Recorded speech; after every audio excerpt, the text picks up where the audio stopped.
The couple played it cool. They'd been here before, the public speculation, the pressure. They wanted, needed, to guard their hearts. After their history, who could blame them? Then, on a seemingly ordinary day in July 2023, they released a video. The thumbnail was simple, a photo of them, Tori with a slight, knowing smile. The title, Baby Number 4? The video was classic, nervous, excited roll-off. They sat together, Josiah toddling around. They confirmed the news. Tori was pregnant. The joy was there, but it was tempered, mature. It was the joy of survivors, not the unbridled excitement of first-timers. They talked about being scared but hopeful. They talked about how Jackson, Lila, and Josiah reacted. The comments flooded in with love and support. You deserve this. So happy for you. Praying for a healthy pregnancy. And for a few weeks, that was the story. Baby number 4. Due in late 2023. A wonderful, surprising, blessing of a bonus baby. The narrative was sweet, straightforward. A beautiful capper to their family. Another video. This one had a different energy. The title was all caps, sheer disbelief. We're having twins. The thumbnail was a frozen frame of Zach's jaw on the floor and Tori laughing crying. This was the twist. This was the hook that sent their story into the stratosphere. This was the moment the fairy tale went full Technicolor. In the video, they recounted the now legendary anatomy scan. Tori went in alone because Zach was home with a sick Josiah. The ultrasound tech was doing her thing, quiet, focused. Then she said the words that change everything. Okay, let's measure baby A's head, a beat of silence. Tori's mind short-circuits. Baby A. Why is she saying A? There is no alphabet yet. Then the tech, perhaps realizing the monumental news she's about to deliver, says, and there's baby B. Tori described a surreal out-of-body experience. Laughter. Tears. Immediate panic. I literally almost passed out, she said. She FaceTimed Zach, whose face went through every stage of shock known to man. Confusion, disbelief, dawning comprehension, and then pure, unadulterated what have we done terror, quickly followed by joy. The reaction was priceless because it was so real. This wasn't in the plan. After the struggle to have one, the universe had delivered 2. It was overwhelming, hilarious, terrifying, and miraculous all at once. Zach's immediate calculation of costs, that's 2 college tuitions. Tori's frantic thoughts about cars, bedrooms, sleepless nights. This was the ultimate plot twist, and they were the first ones stunned by it. And just like that, the narrative exploded. This was no longer just a pregnancy announcement. This was an event. The twin pregnancy journey became must-see content. Tori's Instagram became a document of a belly growing at an astonishing rate. She shared the unique aches, the hunger, the fatigue of carrying 2 humans. She was brutally honest about the fear of premature birth, of complications, of simply how to manage. But woven through that fear was a golden thread of awe. They revealed the genders. 2 more boys. Twin boys. Jackson and Lila would have 3 little brothers. The roll-off home was about to be a palace of chaos and trucks and unmatched socks. We watched as they prepared. The nursery with 2 cribs. The double stroller assembly that probably required a PhD. The tiny matching outfits. Every step was magnified, doubled in both literal effort and metaphorical significance. For a couple who had faced the profound fear of empty arms, they were now facing the wonderfully terrifying prospect of overflowing ones. The due date was technically in early 2024. But everyone, including Tori and Zach, knew twins often come early. As the leaves fell in November 2023, the anticipation reached a fever pitch. Tori was enormous, uncomfortable, and so ready. Every "how are you feeling?" comment on her posts was loaded. The countdown was on. And then, the news we'd all been waiting for, but delivered with the calm before the storm. A simple post, "Baby boys will be here this week." It was time. So here we are at the precipice. A couple forged in the public eye, tempered by loss, strengthened by love, and now standing at the threshold of their greatest, most chaotic adventure yet. The hospital bag is packed. The grandparents are on standby. Jackson, Lila, and Josiah are about to have their worlds rocked. And somewhere in a delivery room in Portland, Oregon, Tori Roloff is getting ready to meet her sons. But what happened in that room? What was the birth like? How did these two little miracles, these living, breathing symbols of a journey through darkness into blinding light, finally make their entrance? That is a story for part 2. The story of the day the Roloff family didn't just grow, it multiplied. The day Tori and Zach became parents to 5. Join me next time, when we go into the delivery room, hear the first cries, and witness the beautiful, overwhelming moment when Baby A and Baby B got their names and forever changed the legacy of the Roloff family. Until then, what's your favorite memory of Zach and Tori's journey so far? The wedding? Jackson's birth? The heartbreaking losses? Or the sheer shock of the twin reveal? Let's keep the conversation going. This is a story about family, in all its messy, glorious, unexpected forms. And the best part?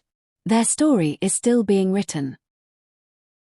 Today, that hope is extinguished.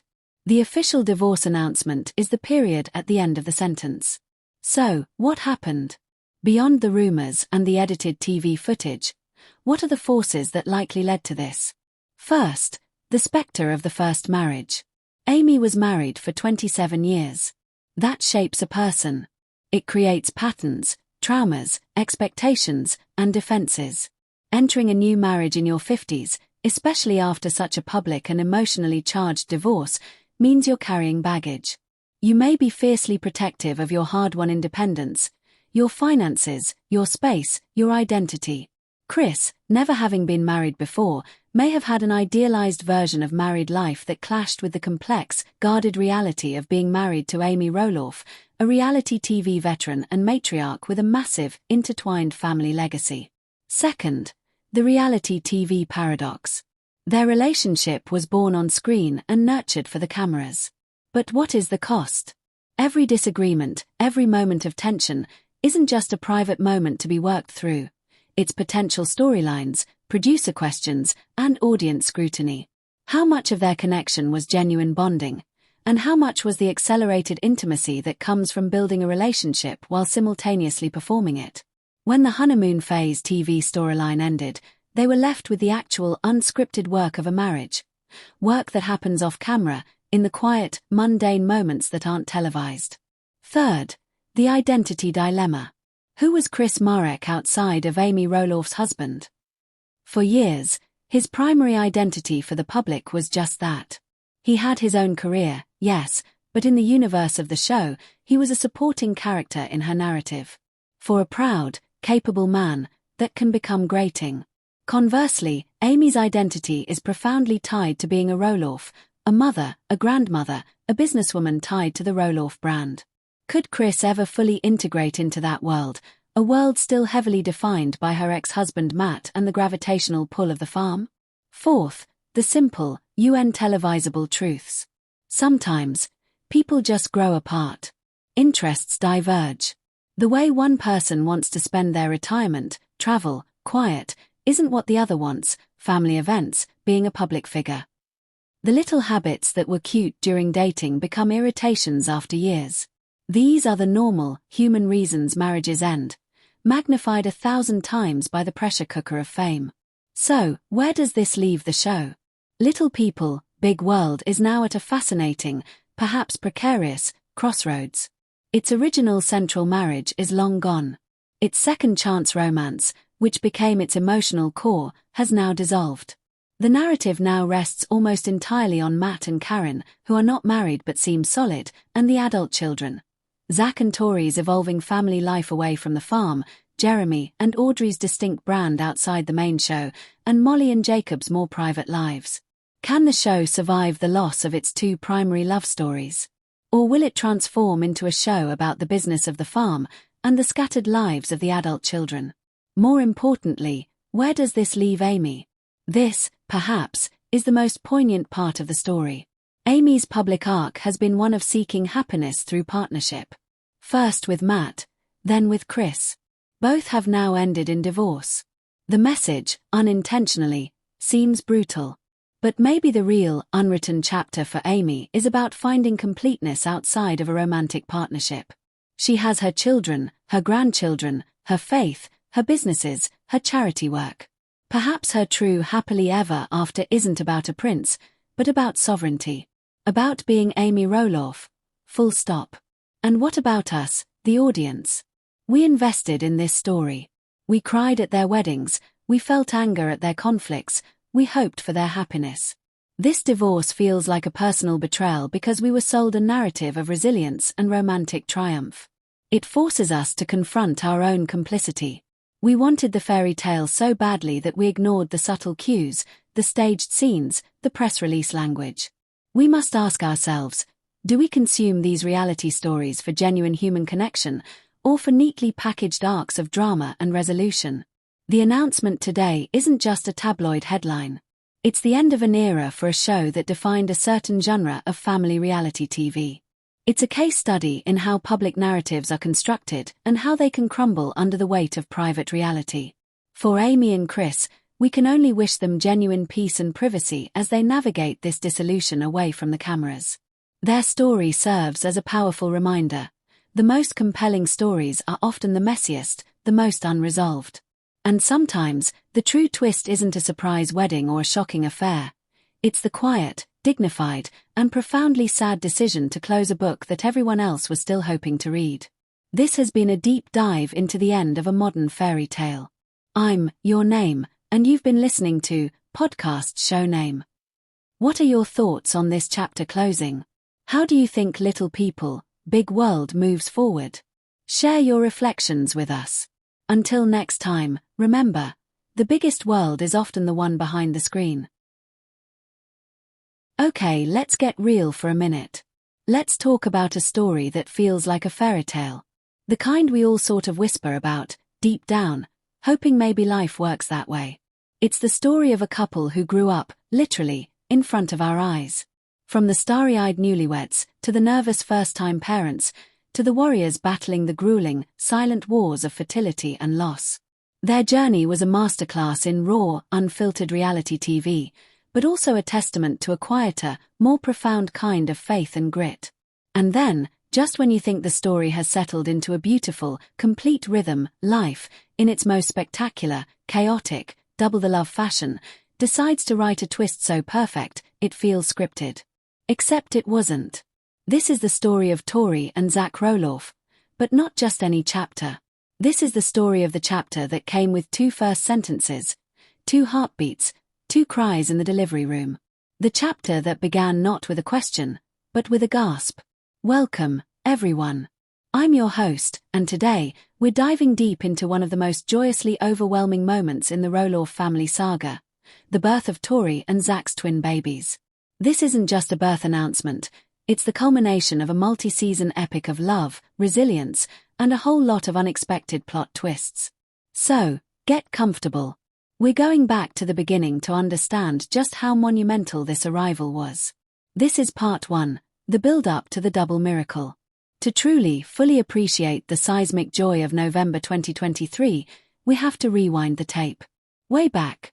We have to meet Zach and Tori not as parents of 3, but as 2 people whose love story became public property almost from the start. Think about it. Zach Roloff was a cornerstone of Little People, Big World, a show that did something revolutionary. It normalized dwarfism for an entire generation.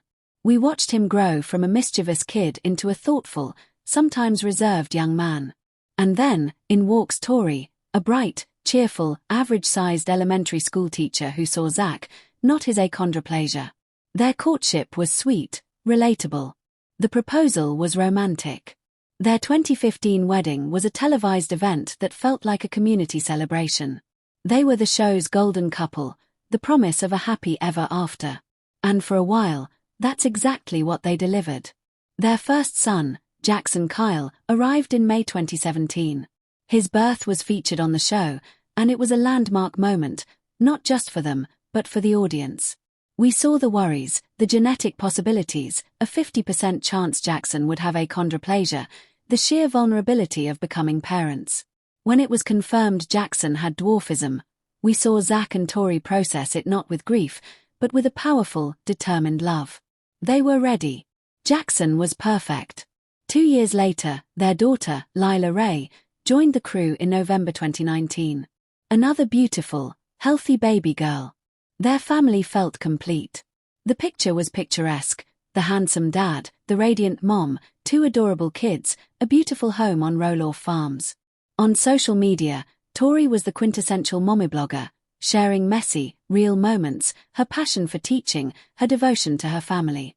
They had navigated the challenges of Zach's health scares, the farm family dynamics, and public life with what seemed like graceful ease.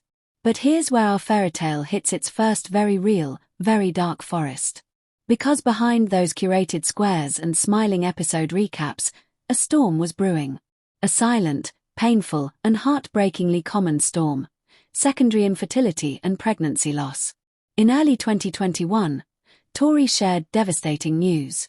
She had suffered a miscarriage. The family they had hoped to expand was put on hold, shrouded in grief. The public persona cracked, and we saw the raw pain. Tori spoke openly about the loneliness of loss, the frustration of your body not cooperating. Zach shared his struggle to support her while processing his own sadness. This wasn't a TV plotline. This was their life. The happy ever after narrative was abruptly rewritten into a story of endurance. They bravely tried again. And in the summer of 2021, joy, cautious, guarded joy, returned. Tori was pregnant. The announcement was met with an outpouring of love from fans who had grieved with them. But during a routine anatomy scan, the unthinkable happened. There was no heartbeat. They had lost another baby.